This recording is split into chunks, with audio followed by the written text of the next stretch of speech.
Hello everyone, my name is Nathan, and these are a few of my personal opinions.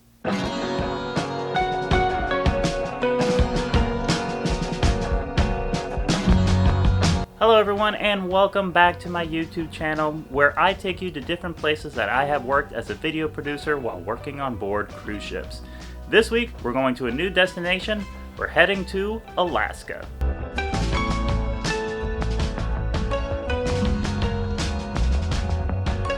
Alaska also has a very wide range of opportunities for you to experience. And being someone who has ventured to Alaska more times than I can actually remember, and having 2 seasons under my belt, I have more than enough experiences to share and a few tips that will help you out if you decide to cruise to Alaska. So without further ado, these are the top 10 reasons why you should cruise in Alaska. These highlights are in no particular order. These are just the top 10 reasons that I found to be the biggest reasons why you should consider cruising to Alaska. Number 10, the COVID response. For Alaska, tourism is one of their major forms of income, so they are adamant about letting people come and visit Alaska.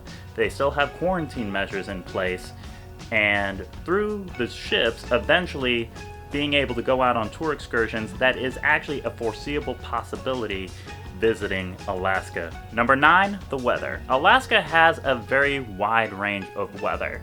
Alaska, for the most part, is made up of rainforest. It is a matter of fact, the Tongass National Rainforest is the second largest rainforest in the known world, ranging from their dry spells within the last couple years to also some of the heaviest rains that they've ever experienced.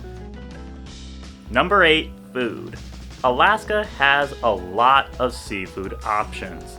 Salmon and crab are the top options, especially to experience at least once in Alaska. The top seafood options usually come down to Dungeness crab, salmon, or grouper. All of these options are very delicious, and all 3 of these you should experience at least once during your time in Alaska. Number 7, the tour excursions. You are going to experience such a wide range of tour excursions whenever you visit Alaska. There's the option of zip lining. There's so many historical monuments. There's even wildlife opportunities that you cannot find anywhere else in the continental United States. The experiences that you can have while on these shore excursions are immeasurable. And since it appears, as of this time, that shore excursions are going to be the most viable way to get off the ship, it's highly recommended then that you should go out on these shore excursion experiences.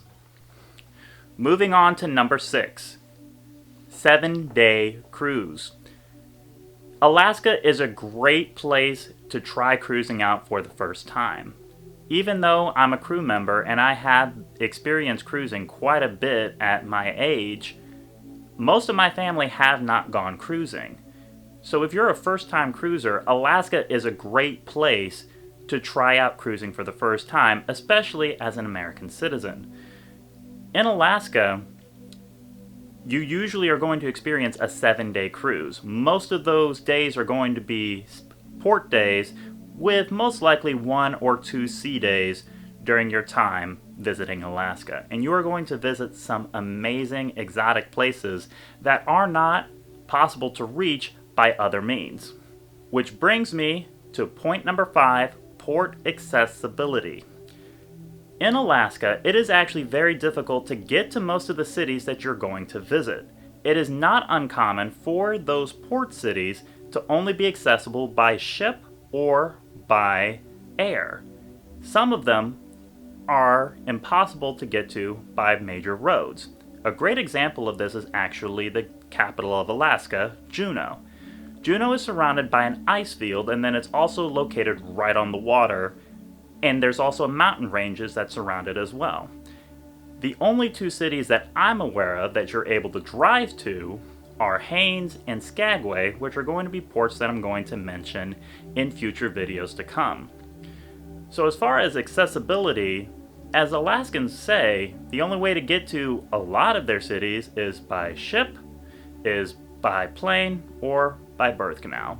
On to point number 4, the wildlife. There are so many animals that you can only see in the Tongass National Rainforest and pretty much in Alaska only. You want to see a black bear, you want to see a moose, all of these animals, plus much more, are possible only to see in the wild in Alaska. There are some tour excursions and experiences that will take you to other animals that are also local to Alaska, that are in a more immersive setting, and you're able to visit the animals.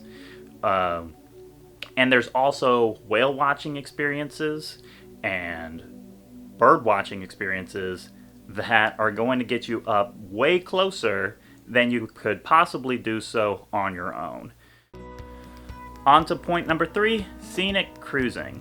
There are some highlights that you can only access by boat or by ship. A couple examples that I have experienced through my time while working on board cruise ships is Glacier Bay, Tracy Arm, and Endicott Arm. To explain, arms are physical features that are usually carved out by natural events, usually in this case in Alaska, glaciers, and it is a passageway that you're able to bring a vessel down. Whenever you are traveling down the Endicott Arm or on the Tracy Arm, there are tall mountain peaks on either side of you, and at some points it gets so narrow for the ships that they can't actually go any further. Therefore, they are not able to get very close to the glacier fields or to the ice fields that are going to be further away. However, you still wouldn't be able to experience most of these things out on a boat on your own. It takes a very long time just to travel by boat down some of these inside passageways in Alaska. The scenic cruising that you're going to experience, it may differ in price, but at the end of the day, the experiences that you have are completely phenomenal. Glacier Bay especially is one of the largest national parks in the United States of all time.